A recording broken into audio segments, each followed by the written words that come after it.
Hello नमस्कार, welcome back to your favourite channel कड़वा है तो सच है।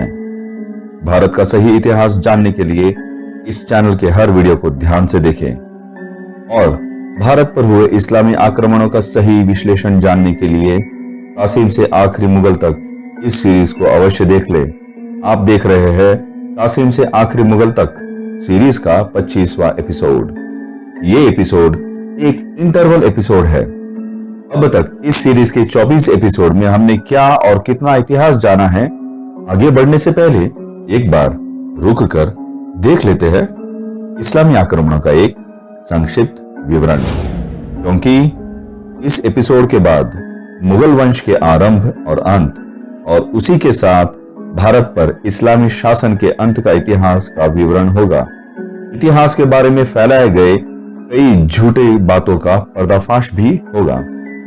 तो चलिए सन 632 से 1526 तक 894 वर्षों के इतिहास का संक्षिप्त विवरण।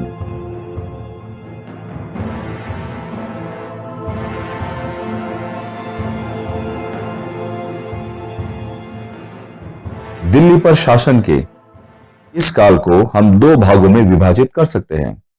पहला भाग 1206 से 1526 तक और दूसरा भाग सन 1526 से 1858 तक। विदेशी यवनों के जत्थे सन 632 से लगातार हिंदुस्तान पर वार करते रहे। अरबी, तुर्की, अबिसीनियाई, मंगोल, पारसी कई प्रदेशों से छोटे बड़े कबीलाई सरदारों ने भारत पर आक्रमण किया। छल कपट, विश्वासघात, हत्या द्वारा एक सुल्तान को गद्दी से हटाकर स्वयं गद्दी हत्या लेने में सफल होते रहे। लेकिन ये सब लोग अलग अलग कबीलों के अलग अलग प्रदेशों के होते थे।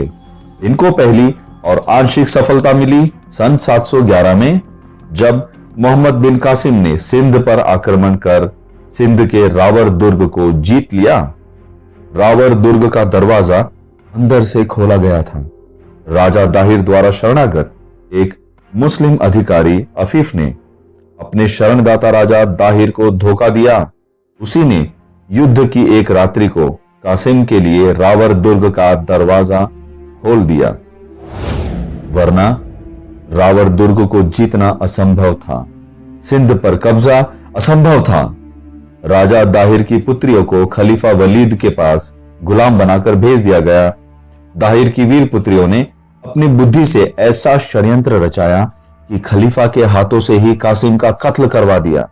इस तरह से सिंध विध्वंस का बदला लिया गया। अनेक हिंदू राजा बप्पा रावल के नेतृत्व में इस आक्रमण के विरोध में उतर आए।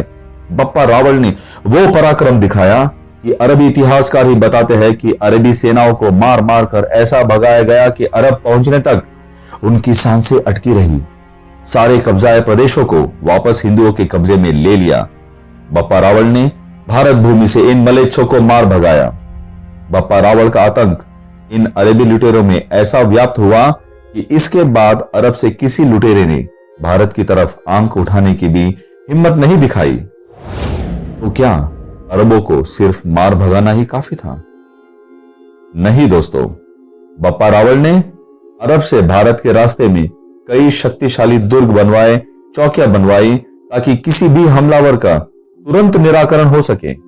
बप्पा रावल की इस व्यवस्था ने 300 वर्षों तक किसी भी आक्रांता को भारत में घुसने नहीं दिया। सीमा प्रांतों पर छोटे मोटे स्तर की लूटपाट की घटनाएं चलती ही रहती थी। ये घटनाएं इतनी छोटे स्तर की होती थी कि इसकी कोई प्रतिक्रिया देना भी आवश्यक नहीं समझा जाता था।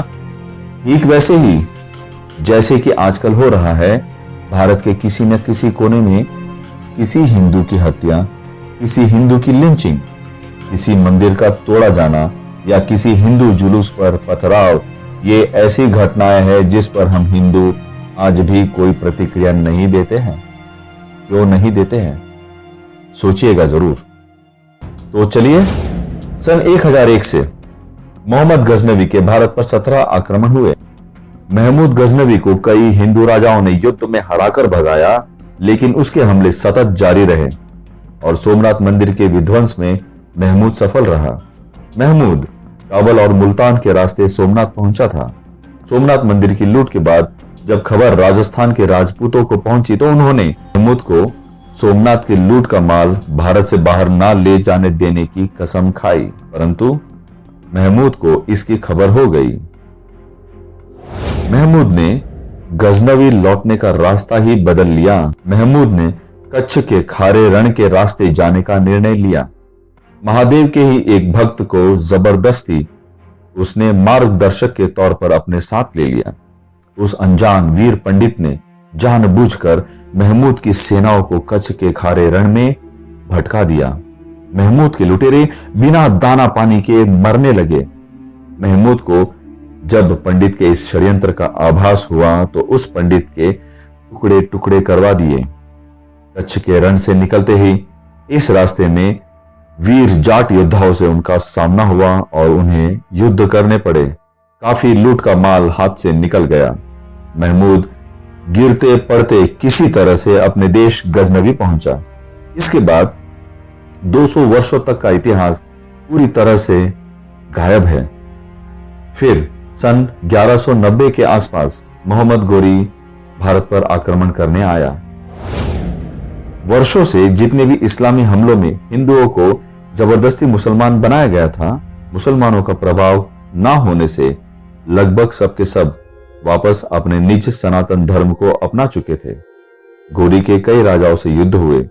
प्रमुख तौर से पृथ्वीराज चौहान के साथ इनके 13 युद्ध हुए।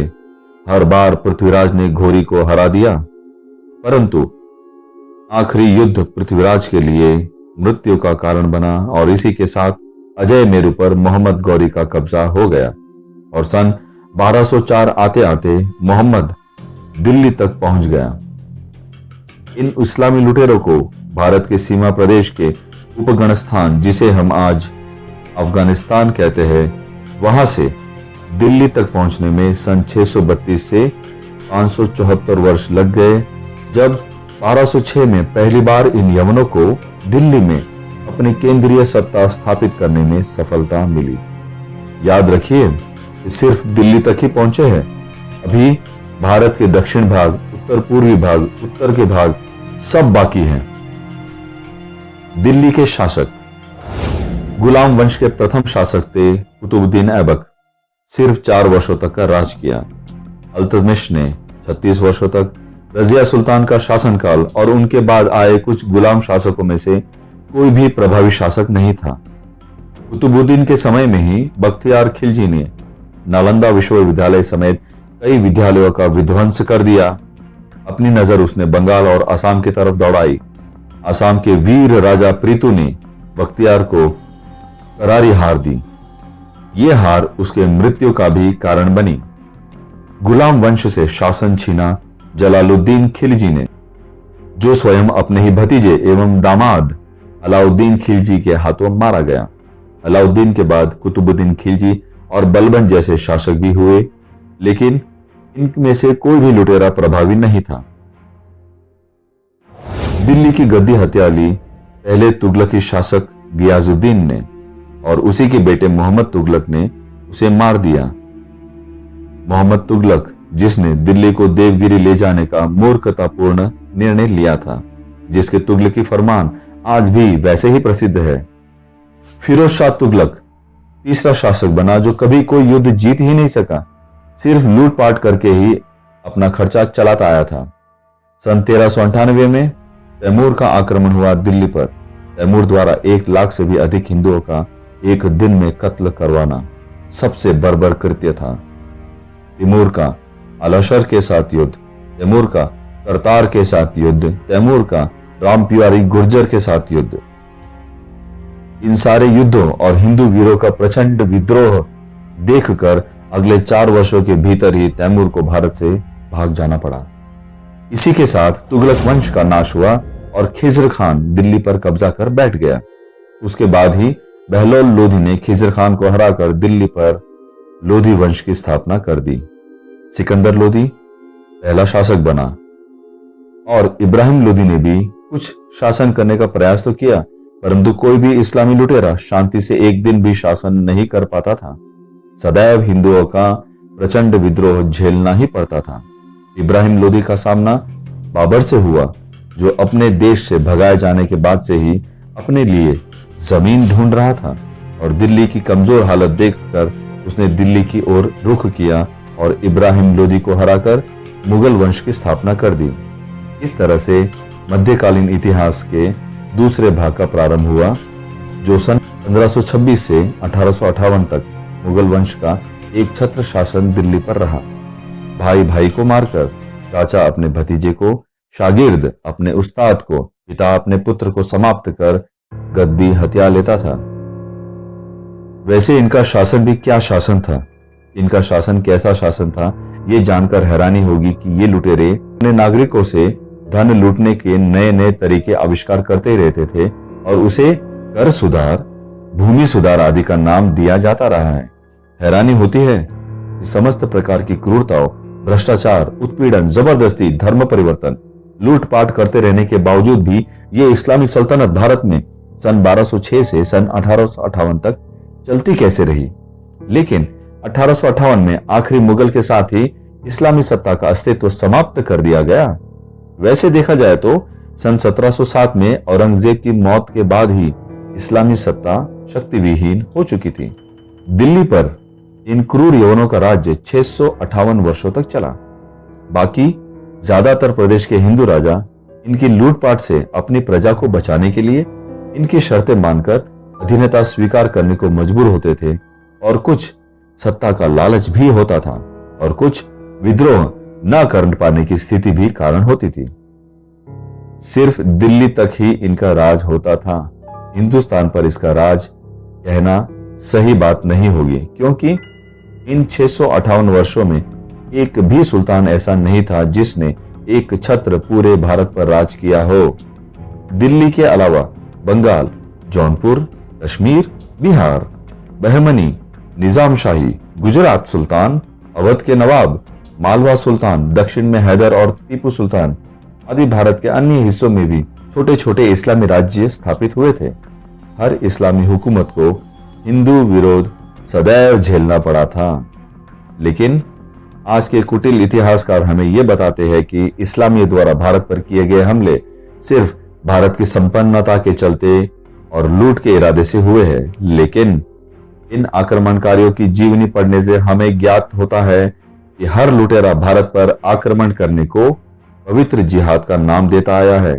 काफिरों को मारना ही इनका इरादा होता था और लूट का माल, लूट की स्त्रियां तो वैसे भी हाथ लगनी ही थी, जिसे ये माले गनीमत कहते हैं। फिर भी ये इतिहासकार हमें सदैव झूठ पर झूठ पढ़ाते रहे। इनकी सारी क्रूरता को नजरअंदाज कर इन क्रूर शासकों को भव्यता से चित्रित करते रहे। क्या भुलाना चाहते हैं ये इतिहासकार अलाउद्दीन के कारण जौहर करने वाले 30,000 स्त्रियों को, हिंदू लड़कियों को बेचने के लिए मीना बाजार लगाने वाले अकबर को, लाखों का नरसंहार करने वाले तैमूर को, या नालंदा के विध्वंस करने वाले बख्तियार को। सहस्त्र वर्षों के इनके नीच कारनामों को तोड़ मरोड़ कर अच्छा दिखाया गया है। देखा जाए तो इतिहास अतीत की घटना का यथातथ्य लेखा जोखा होना चाहिए, लेकिन इन चाटुकारों ने इसे पूरी तरह से एक मजाक बनाकर रख दिया है। अब समय आ चुका है कि हम अपना इतिहास स्वयं खोजें, स्वयं इतिहास के सत्य को स्थापित करें, स्वयं सच्चा इतिहास जानें। तो मित्रों, इसी के साथ सन 632 से 1526 तक के इतिहास का बहुत ही संक्षेप में लेखा जोखा आपने सुना। इसमें कई घटनाओं का, कई सुल्तानों का, कई राजाओं का वर्णन नहीं दिया गया है। इन सब का विवरण पीछे के 24 एपिसोडों में मैं आगे ही दे चुका हूं। तो मित्रों, आज के लिए इतना ही। मिलते हैं अगले वीडियो में। बाबर के भारत पर आक्रमण और बाबर के बर्बर कारनामों का, मुगल वंश के आरंभ का इतिहास जानेंगे। तब तक के लिए जय हिंद, वंदे मातरम।